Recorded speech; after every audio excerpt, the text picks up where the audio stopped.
Managerial എക്കണോമിക്സിൻ്റെ പുതിയ വീഡിയോയിലേക്ക് എല്ലാവർക്കും സ്വാഗതം. നമ്മളിന്ന് ഡിസ്കസ് ചെയ്യുന്നത് scope of managerial or business economics. അപ്പോൾ അല്ലെങ്കിൽ ബിസിനസ് എക്കണോമിക്സ് അല്ലെങ്കിൽ മാനേജറൽ എക്കണോമിക്സിൻ്റെ സ്കോപ്പ് എത്രത്തോളം ഉണ്ട്, അല്ലെങ്കിൽ എന്തൊക്കെ കാര്യങ്ങളാണ് ഈ മാനേജറിയൽ എക്കണോമിക്സ് കവർ ചെയ്യുന്നത് എന്നാണ് നമ്മൾ നോക്കുന്നത്. ഫസ്റ്റ് വരുന്നത് ഡിമാൻഡ് അനാലിസിസ് ആൻഡ് ഫോർകാസ്റ്റിംഗ്. അപ്പോൾ മാനേജറൽ എക്കണോമിക്സ് എന്ത് കവർ ചെയ്യുന്നുണ്ട്? ഒരു പ്രൊഡക്റ്റിൻ്റെ ഡിമാൻഡ് അനാലിസിസ് ചെയ്യുന്നുണ്ട്, കൂടാതെ എന്താ അതിൻ്റെ ഫോർകാസ്റ്റിംഗ് ഒക്കെ ഏതിൽ വരുന്നുണ്ട്? ഒരു മാനേജറൽ എക്കണോമിക്സ് കവർ ചെയ്യുന്നുണ്ട്.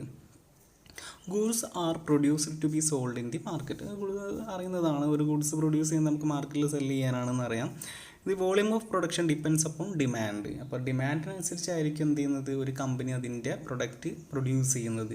എത്രത്തോളം ഡിമാൻഡ് ഉണ്ട് അതിനനുസരിച്ച് എന്ത് ചെയ്യും, കമ്പനി പ്രൊഡ്യൂസ് ചെയ്യും. നല്ല ഡിമാൻഡ് ഉണ്ടെങ്കിൽ കൂടുതൽ പ്രൊഡക്റ്റ് പ്രൊഡ്യൂസ് ചെയ്യും. ഡിമാൻഡ് വളരെ കുറവാണെങ്കിൽ എന്തായിരിക്കും, കുറച്ച് മാത്രമേ പ്രൊഡ്യൂസ് ചെയ്യുള്ളൂ. Therefore, the management analyzes demand and takes decision on the basis of this analysis. അപ്പോൾ മാനേജ്മെൻറ്റ് എന്ത് ചെയ്യുന്നുണ്ട്, ഈ ഡിമാൻഡ് അനലൈസ് ചെയ്യും, അതിൻ്റെ ബേസിലായിരിക്കും എന്ത് ചെയ്യും ഡിസിഷനും കാര്യങ്ങളൊക്കെ എടുക്കുന്നത്. For analysing demand the management applies demand theory. അപ്പോൾ ഡിമാൻഡ് അനലൈസ് ചെയ്യാൻ വേണ്ടിയിട്ട് എന്ത് ചെയ്യുന്നു, ഡിമാൻഡ് തിയറി യൂസ് ചെയ്യുന്നു എന്ന് പറയുന്നു. The demand theory explains the consumers behaviour.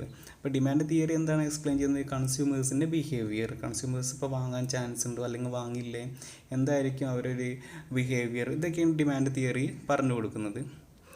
The knowledge of demand theory can also be helpful for forecasting future demand. ഇത് എന്തിനെ ഹെൽപ്പ് ചെയ്യുന്നുണ്ട്?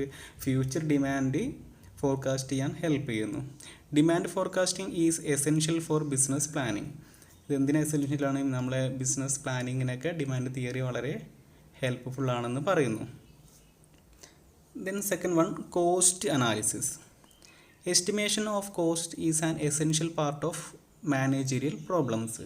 അപ്പോൾ മാനേജറിയൽ പ്രോബ്ലത്തിൻ്റെ ഒരു പ്രധാനപ്പെട്ട ഒരു പാർട്ടാണ് എന്ത്, എസെൻഷ്യൽ പാർട്ടാണ് എന്ത് പറയുന്നത്, എസ്റ്റിമേഷൻ ഓഫ് കോസ്റ്റ് എന്ന് പറയുന്നത്. The factors causing variation of cost must be found out and allowed for it management to arrive at cost estimates. അപ്പം എന്ത് ചെയ്യുന്നുണ്ട്, എത്രത്തോളം കോസ്റ്റ് വരുന്നുണ്ട്, എന്തൊക്കെയാണ് ഒരു കോസ്റ്റിനെ ബാധിക്കുന്ന ഘടകങ്ങൾ, ഈ കാര്യങ്ങളൊക്കെ എന്ത് ചെയ്യുന്നുണ്ട്, ഈ കോസ്റ്റ് അനാലിസിസിലൂടെ മനസ്സിലാക്കാൻ പറ്റുന്നു. കൂടാതെ എന്ത് ചെയ്യുന്നുണ്ട്, ആ ഒരു ഓർഗനൈസേഷൻ അല്ലെങ്കിൽ മാനേജ്മെൻറ്റ് കോസ്റ്റ് എത്രത്തോളം ഉണ്ടെന്ന് എസ്റ്റിമേറ്റ് ചെയ്യാനൊക്കെ സാധിക്കുന്നു എന്ന് പറയുന്നു. It will helps for more effective planning and sound pricing practices. ഇതെന്തിനെ ഹെൽപ്പ് ചെയ്യുന്നുണ്ട്? എഫക്റ്റീവ് പ്ലാനിങ്, അതായത് എന്തിൻ്റെ, പ്രൈസിൻ്റെ ഒക്കെ നല്ല എഫക്റ്റീവ് പ്ലാനിങ്ങിനൊക്കെ എന്ത് ചെയ്യുന്നുണ്ട്, ഇത് സഹായിക്കുന്നു എന്ന് പറയുന്നു. Pricing policies. The firm aim to profit which depends upon the correctness of pricing decisions. അപ്പോൾ ഒരു ഫേമിന് അതിൻ്റെ പ്രോഫിറ്റ് എത്രത്തോളം ഉണ്ട് അല്ലെങ്കിൽ എത്രത്തോളം അച്ചീവ് ചെയ്യാൻ കഴിയുമെന്ന് പറയുന്നതിനനുസരിച്ചായിരിക്കും അതിൻ്റെ പ്രൈസിങ് ഡിസിഷൻ അനുസരിച്ചായിരിക്കും എത്രത്തോളം പ്രോഫിറ്റ് കിട്ടും എന്നുള്ള കാര്യത്തിലെത്തുന്നത്. കാരണം നമ്മൾ ആ പെർസെൻറ്റേജ് എത്ര പെർസെൻറ്റേജ് പ്രോഫിറ്റ് കിട്ടണം നമ്മൾ ഡിസൈഡ് ചെയ്ത് കഴിഞ്ഞാലായിരിക്കും, അതിനനുസരിച്ചായിരിക്കും നമ്മളതിൻ്റെ പ്രൈസും കാര്യങ്ങളൊക്കെ ഡിസൈഡ് ചെയ്യുന്നത്.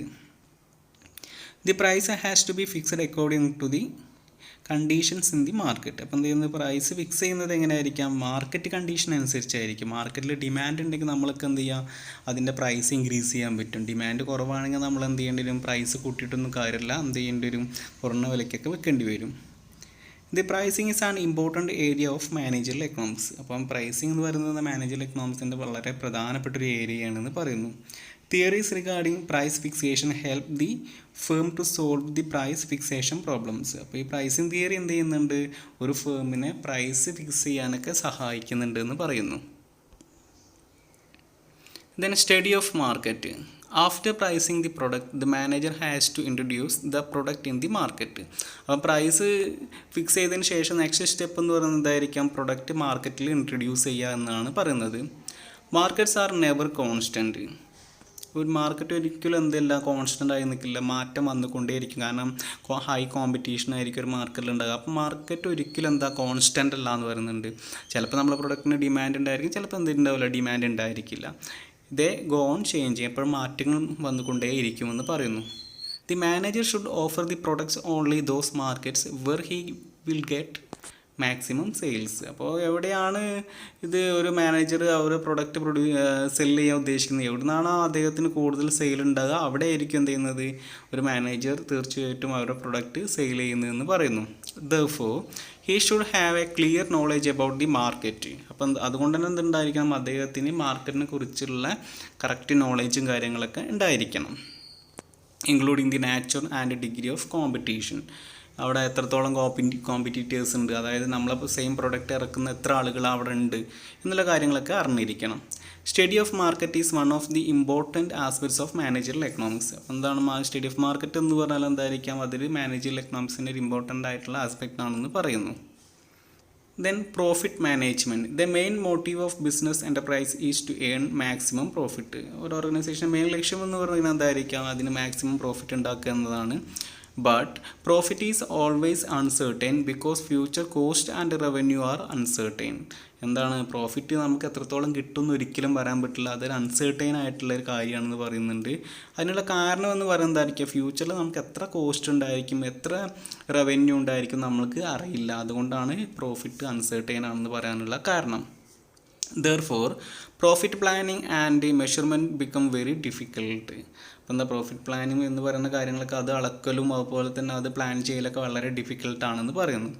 However profit theory will guide the measurement and management of profit to a large extent. അപ്പം എന്ത് ചെയ്യുന്നുണ്ട്, ഇതൊക്കെ ബുദ്ധിമുട്ടാണെങ്കിൽ പോലും ഇങ്ങനെയൊക്കെയാണ് കാര്യങ്ങളെങ്കിൽ പോലും എന്താണ് ഈ പ്രോഫിറ്റ് തിയറി എന്ത് ചെയ്യുന്നുണ്ട്, ഈ ഒരു മാനേജ്മെൻറ്റിനെ സഹായിക്കുന്നുണ്ട്. എങ്ങനെ ഒരു പരിധി വരെ അല്ലെങ്കിൽ ഒരു ലാർജ് എക്സ്റ്റെൻറ്റ് എന്ത് ചെയ്യുന്നുണ്ട്, അവർക്ക് അത് പ്രോഫിറ്റ് മെഷർ ചെയ്യാൻ അതുപോലെ തന്നെ അതിൻ്റെ മാനേജ്മെൻറ്റും കാര്യങ്ങളൊക്കെ സഹായിക്കുന്നു എന്ന് പറയുന്നു. Then capital budgeting.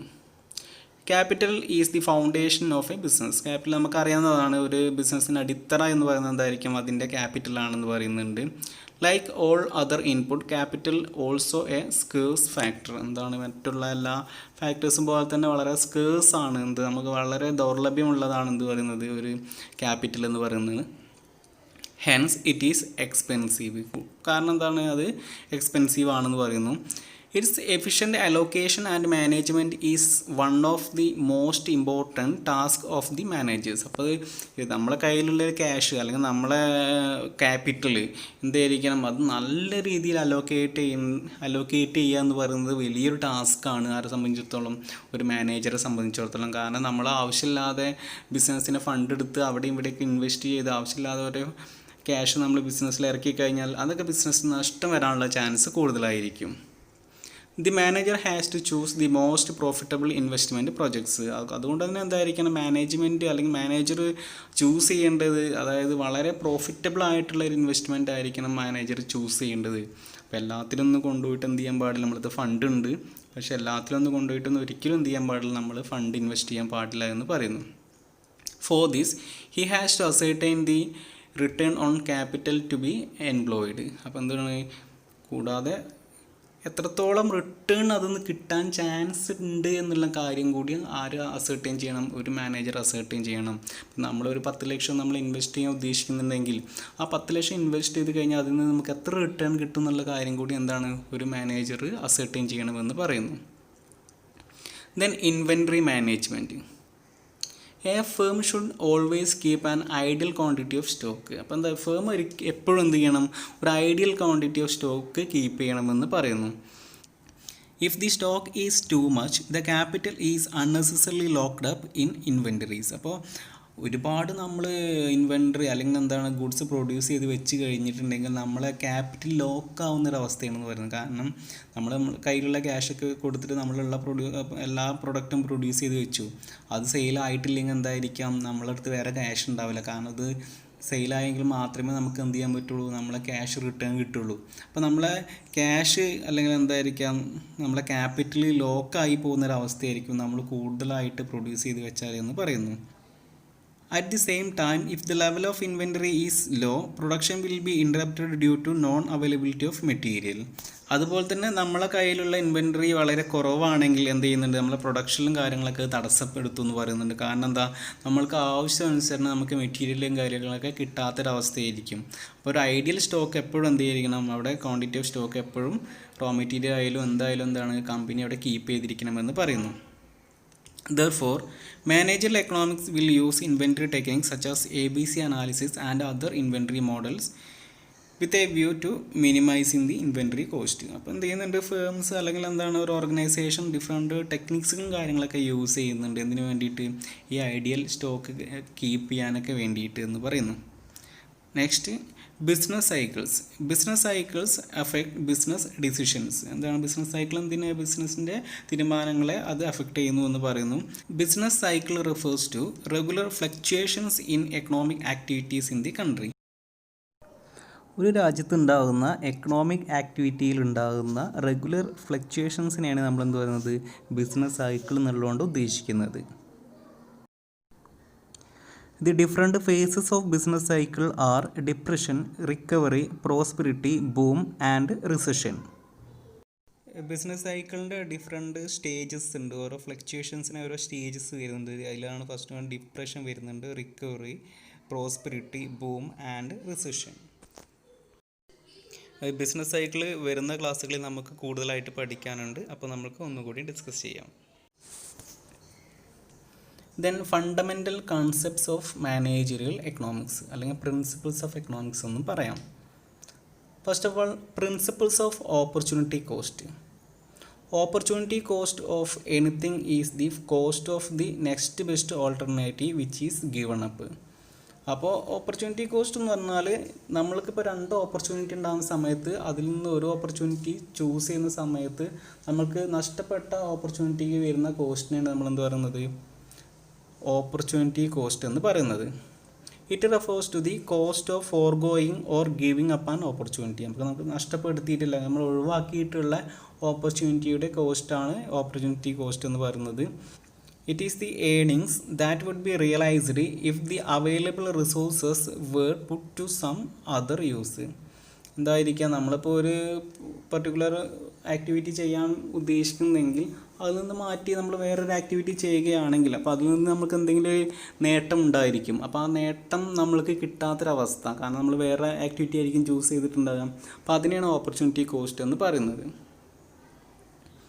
Thus, there is no sacrifice involved by a decision, there will be no opportunity cost. അപ്പോൾ നമ്മൾ എവിടെയാണോ സാക്രിഫൈസ് ചെയ്യുന്നത് അവിടെ മാത്രമേ നമുക്ക് എന്തുണ്ടാവുള്ളൂ, ഓപ്പർച്യൂണിറ്റി കോസ്റ്റ് ഉണ്ടാവുള്ളൂ എന്ന് പറയുന്നു. It is also called alternative cost or transfer cost. Then principles of incrementalism. 2 important incremental concepts used managerial economics are incremental cost and incremental revenue.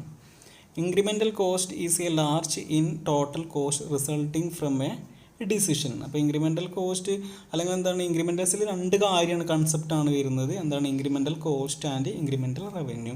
Incremental cost എന്ന് പറഞ്ഞാൽ ടോട്ടൽ കോസ്റ്റിൽ വരുന്ന മാറ്റം, റിസൾട്ടിങ് ഫ്രം എ ഡിസിഷൻ. ഒരു തീരുമാനം എടുക്കുന്ന സമയത്ത് total കോസ്റ്റിൽ വരുന്ന മാറ്റത്തെ നമുക്ക് എന്ത് പറയാം, ഇൻക്രിമെൻ്റൽ കോസ്റ്റ് എന്ന് പറയാം. Incremental revenue means the change in total revenue from A decision. അതുപോലെ തന്നെയാണ് എന്ത് ചെയ്യുന്നത്, ഇൻക്രിമെൻ്റൽ റവന്യൂ എന്ന് പറയുന്നത്. ഒരു ഡിസിഷൻ എടുക്കുമ്പോൾ അല്ലെങ്കിൽ ഡിസിഷൻ എടുക്കുന്ന സമയത്ത് നമ്മൾ ടോട്ടൽ റവന്യൂവിൽ അല്ലെങ്കിൽ വരുമാനത്തിൽ വരുന്ന മാറ്റത്തെ നമുക്ക് എന്ത് പറയാം, ഇൻക്രിമെൻ്റൽ റവന്യൂ എന്ന് പറയാം. Then principles of time perspective. Time plays a decisive role in economic theory, particularly in pricing. അപ്പോൾ പ്രൈസിങ്ങിൽ ടൈമിന് ഒരു പ്രധാനപ്പെട്ട റോൾ ഉണ്ടെന്ന് പറയുന്നു. It was Marshall who introduced the element of time in the value of theory. അപ്പോൾ എന്ത് ചെയ്യുന്നത്, മാർഷൽ എന്ന് പറയുന്ന എക്കണോമിസ്റ്റ് എന്ത് ചെയ്യുന്നുണ്ട്, അതിനെക്കുറിച്ചൊരു തിയറിയെക്കുറിച്ച് പറയുന്നുണ്ട്, അതായത് ടൈം തിയറി പറയുന്നുണ്ട്. അദ്ദേഹം എന്ത് ചെയ്യുന്നുണ്ട്, he conceived 4 market forms based on time. അദ്ദേഹം ഒരു 4 ടൈം പീരീഡ് ആക്കിയിട്ട് തിരിച്ചിട്ടുണ്ട് എന്ന് പറയുന്നു. They are very short period, long period and secular period. അപ്പോൾ 4 പീരീഡ് ആക്കി തിരിച്ചിട്ടുള്ളത് ഏതൊക്കെയാണ്, very short period, long period and secular period. In managerial economics we are concerned with the short run and long run effects of decision on revenue and cost. Managerial എക്കണോമിക്സിൽ ഇത് ബന്ധപ്പെടുന്നത് short run and long run effect of decision on revenue and cost. അപ്പോൾ വരുന്നത് ഇതിൽ നമുക്ക് നോക്കാനുള്ളത് short run long run എഫക്റ്റുകൾ, ആ പീരീഡിൽ വരുന്ന എഫക്റ്റ് നമ്മളെ റവന്യൂ ആൻഡ് കോസ്റ്റ് ഡിസിഷൻ മേക്കിങ്ങിനെ എത്രത്തോളം അഫക്റ്റ് ചെയ്യുന്നു എന്നുള്ള കാര്യം നമുക്കിതിൽ എക്കണോമിക്സിൽ നോക്കാനുള്ളത്. A decision should taken only after studying the short run and long run effect on cost and revenue. ഒരു ഡിസിഷൻ എങ്ങനെ എടുക്കാൻ പാടുള്ളൂ? Only after studying the short run and long run effect on cost and revenue. Cost and റവന്യൂവിൽ വരുന്ന, അതായത് short റണ്ണും അതുപോലെ തന്നെ long run എത്രത്തോളം എഫക്റ്റ് ചെയ്യുന്നുണ്ട് എന്ന് നോക്കിയതിന് ശേഷം മാത്രമേ, അതിനെക്കുറിച്ച് പഠിച്ചതിന് ശേഷം മാത്രമേ നമ്മൾ ഡിസിഷൻ എടുക്കാൻ പാടുള്ളൂ എന്ന് പറയുന്നു. Then principles of discounting. The core of discounting principle is that rupee in hand today is worth more than a rupee to be received tomorrow. അപ്പം എന്ത് ചെയ്യുന്നുണ്ട്, അതിന് മെയിൻ ഒരു പ്രിൻസിപ്പിൾ എന്ന് പറയുന്നതായിരിക്കും, നമ്മൾക്ക് നാളെ കിട്ടുന്ന ഒരു രൂപയിലും കാട്ടിലും വാല്യൂ കൂടിയതായിരിക്കും നമ്മളെ കയ്യിൽ ഇന്നുള്ള ഒരു രൂപ എന്നാണ് പറയുന്നത്. കാരണം ക്യാഷിൻ്റെ അല്ലെങ്കിൽ മണിയുടെ വാല്യൂ ഓരോ ദിവസം കഴിയും തോറും കുറഞ്ഞു വരികയാണെന്നാണ് ഒരു ഡിസ്കൗണ്ടിങ് പ്രിൻസിപ്പിൾ നമ്മളോട് പറയുന്നത്. This means that money has time value. എന്ത് ചെയ്യുന്നുണ്ട്, ഇത് പറയുന്നത് എന്താ, ഒരു മണിക്ക് എന്ത് ചെയ്യുന്നത്, അല്ലെങ്കിൽ ക്യാഷിന് എന്തുണ്ട്, ഒരു ടൈം വാല്യൂ ഉണ്ട് എന്നാണ് പറയുന്നത്. This further means that the value of money depreciates with time. എന്ത് ചെയ്യുന്നുണ്ട്, ഓരോ സമയത്തിനനുസരിച്ച് എന്തിൻ്റെ വാല്യൂ ഓഫ് മണി റെഡ്യൂസ് ചെയ്ത് കൊണ്ടുവരുന്നു എന്ന് പറയുന്നു. Therefore, the future money should be discounted to make it equivalent to present money.